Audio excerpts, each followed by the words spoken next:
Lalu apa approach saya di bear market? Ini yang saya lakukan di 2022 dan akan saya lakukan kalau datang lagi bear market. Nah, pertama core satellite bisa digunakan dengan pendekatan di mana teman-teman lebih fokus ya ke stablecoin dan ada komposisi Bitcoin-nya. Oke. Misalkan seperti ini. Nah, ini bear market nih, portofolio bear market. Oke. Biasanya kan selalu 70 30 ya. Ini 30-nya bisa Bitcoin, 30%-nya bisa USDT atau USDC. Ini portofolio untuk bear market. Berbeda loh ya ketika bull market. Bull market beda. Bull market adalah kebalikannya. Oke.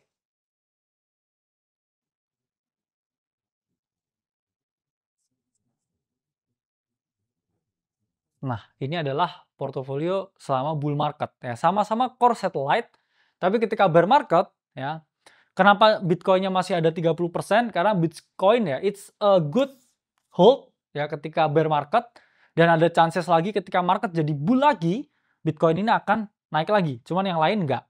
Kenapa masih ada 30%? Supaya kalau dia naik lebih tinggi, kamu nggak FOMO. Tapi ketika dia turun, ya, kamu masih punya exposure yang kamu bisa lihat. Ya, kamu masih mantengin marketnya. Jadi nanti ketika market bottom, kamu juga bisa ambil posisi pembelian. Oke? Jadi bull market, bear market, it's two different strategy. Ya. Kedua, ya ada kalanya harus melakukan yang namanya rebalancing. Oke? Karena saya selalu percaya ya dengan tesis lebih baik take profit daripada take pictures. Happen a lot of time in my life ya. Jadi harus teman-teman paham ya, lebih baik take profit ya daripada take picture ya. Different kind of strategy. Entah kamu mau dengerin atau enggak ya, ya bebas ya. Soalnya kan saya juga males ya. Maksudnya bukan urusan saya untuk menjelaskan preferensi orang masing-masing. Saya hanya menjelaskan ya approach yang ya teman-teman endingnya pilih sendiri. Kemudian perbanyak aset yang defensif ya, it's either Bitcoin or USDT, USDC. Oke. Kemudian kamu bisa ya hedging di derivatif, tapi kalau kamu nggak bisa ya, itu mengapa ya namanya bear market. Oke, bear market itu kan ada kata bear-nya ya. Bear itu apa sih yang dilakukan setelah makan? Dia itu tidur, teman-teman. Ya. Jadi ketika bear market ya sleep, tidur. Nanti kalau mau bull lagi, bangun. Nah, ya. Karena banyak juga ya trader hebat yang saya tahu dia ketika bear market tuh nggak ngapa-ngapain. Ya, jadi bear market dia liburan. Ya, dia bear market ke Bahama. Ya, ketika bull market, nah ini dia buy.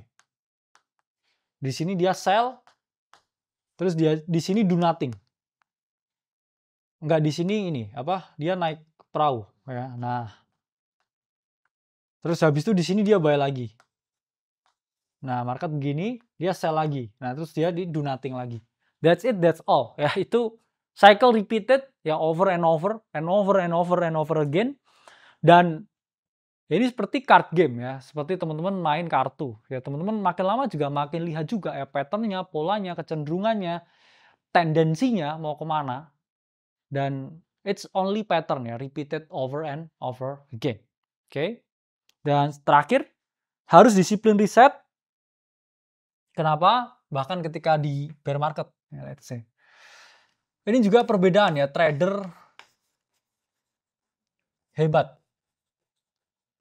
dan juga trader biasa.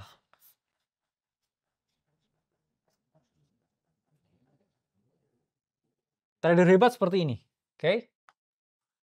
90% waktunya itu untuk riset, oke? Dan hanya 10% waktunya itu untuk trade, untuk eksekusi. Sementara trader biasa ini tuh kebalikannya, ya. Mereka tuh sedikit riset, banyak trade-nya, tapi trade-nya loss semua. Nah, Ini perbedaan trader biasa dan juga trader hebat. Semakin kamu hebat di market, kamu semakin paham bahwa less is more.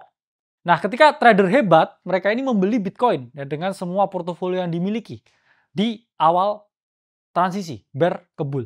Nah,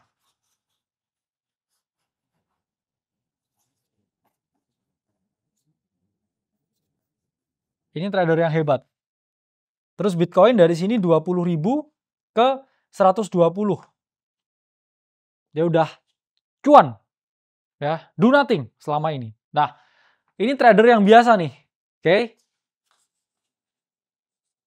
Dari sini trade, ya, di sini trade, di sini trade, terus endingnya portofolionya minus 50%. Sementara kamu kalau hebat, ya, kamu beli di bottom cycle, kamu jual di akhir cycle, kamu gain 600%. Nah, ini trader yang hebat. Ngapain dia? 90% reset. Ya. Trader yang biasa 90% ngapain? Trading. Ya, trading ya. Dari bear market trading, sideways accumulation trading, ya.